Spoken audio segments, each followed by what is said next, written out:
Hello and welcome to Train Signal. You are watching the lab setup video for MegaLab 15, the Windows 2000 version of client deployment using RIS and advanced Active Directory management. In this video, I will go over the hardware requirements so that you can set up the lab just the way I have and you can perform the hands-on activity that I'm going to show you in these video series. Later in this video, I will also introduce you to my recording workstation and show you exactly how I'm going to show you the different screens of my network. So to begin with, let's first go over the hardware requirements. Here's the table that I've prepared. The first column over here are the computer components that you need. The second column is the minimum hardware requirement, and then the third column over here is the recommended hardware requirement. To begin with, you need 3 computers. Each of these computers should be at least Pentium 1, 133 MHz or better. Again, the requirement is not that rigid. I would highly prefer that you have a Pentium 2, 300 MHz or better. Nowadays, in fact, a Celeron or a Pentium 4 is not difficult to get. As far as RAM goes, at least 128 megabytes of RAM.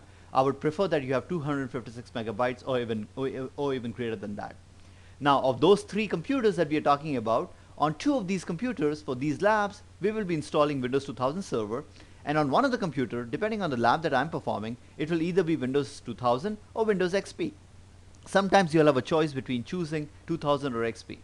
Either case, for each of these computers, you need at least 2 GB of hard disk space. For servers, especially for the first server, DC1, I highly recommend that you have at least 10 GB or more, or a minimum of 6 GB. So once again, 3 computers.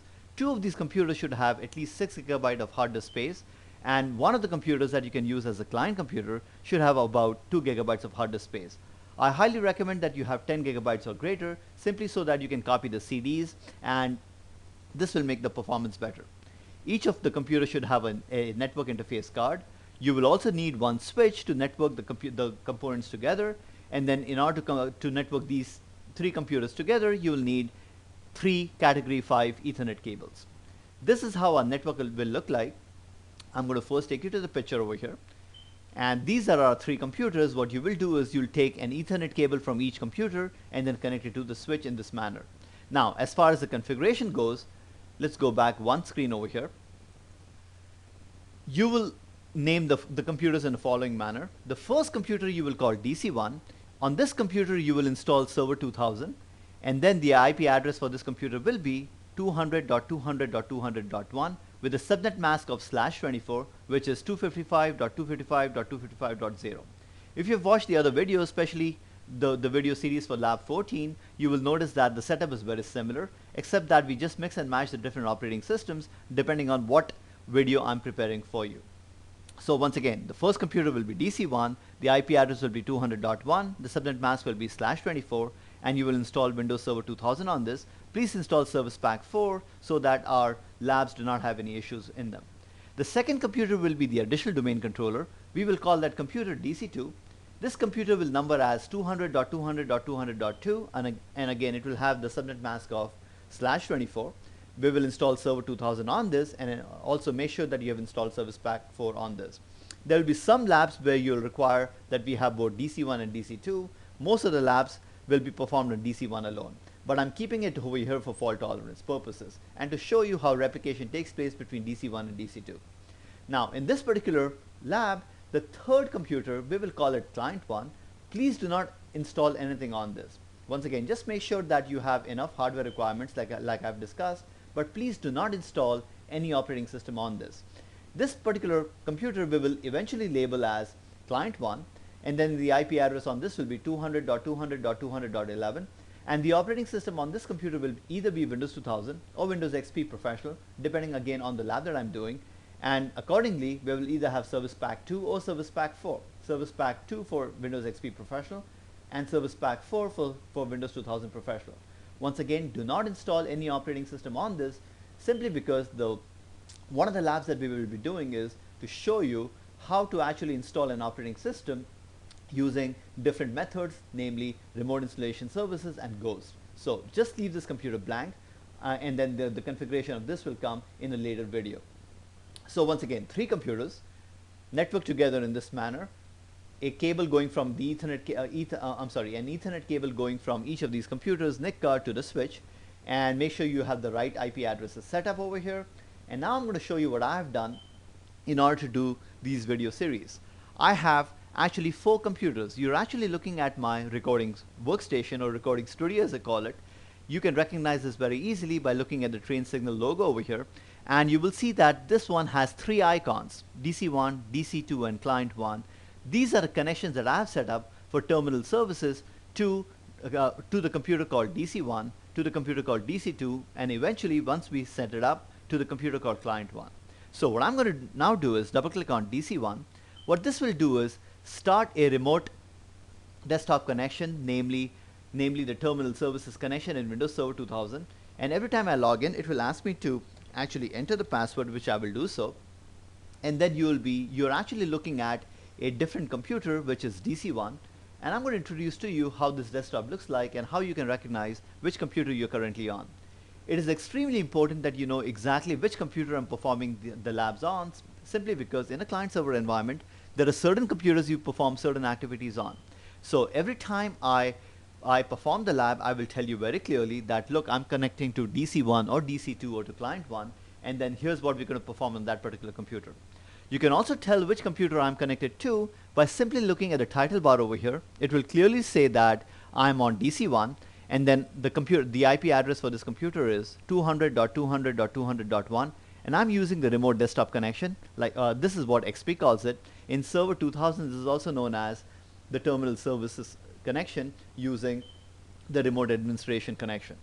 So I'm currently on DC1, and let me show you the TCP/IP configuration of this. So what you will do is the same also, that on DC1 you will actually go to the properties of your network network connection, and then in the TCP/IP properties you will label it as 200.200.200.1. Also make sure that your DNS is set to 200.200.200.1, simply because DC1 will also eventually be our DNS server. Okay, DNS is required for Active Directory, and this will also function as a DNS server. So much for DC1. Another word on DC1 is that for the lab, remote installation services, if you're actually going to perform this lab on your network, please make sure you do the following. What I'm going to do is I'm going to take you to the computer management of DC1, and this is an important configuration. I'll repeat this one more time later on. Make sure that when you install Windows 2000 Server on DC1, that you have free space available on the hard disk.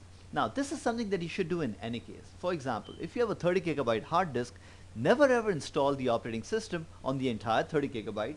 Just take enough space, maybe 8 to 10 gigabyte, and install the operating system on it, and leave the other space as free space or as unallocated space on which you can create partitions and then and then use it as need be. And the partitions can easily be created using computer management tool, and in there you can use the disk management to actually create partitions. But for the remote installation lab, it is essential that you have free space, simply because remote installation requires that some of the files and then the Windows XP CD that it's going to copy go to a separate partition from the system partition, namely it cannot be installed on the C drive. So once again, to perform the remote installation services labs, make sure that when you install Windows 2000 Server that you have left free space on your hard disk that I can use later on. The free space should be at least 2 gigabytes. If it's more, so much the better, but at least 2 gigabytes. So this is our connection for DC1, and again, every time I make a connection, you will see this right here on the screen. Now I'm going to log off from DC1 and take you to the second computer so that you have a good introduction to this, namely DC2. So I'm going to double click on DC2, and it's trying to connect me to the computer DC2. Once I'm connected, you will see that, let me type in the password. Our password, by the way, is password. The administrator's account is the word administrator itself. Now I've made a connection to DC2, and you may have noticed the distinct change in the background color. I've selected teal for this just to differentiate it from DC1, which is blue. And again, you will see the label over here as well. I've renamed the computer from my computer to DC2 so that you know that you're in DC2. Now according to our configuration, one more time, let's go back one diagram over here.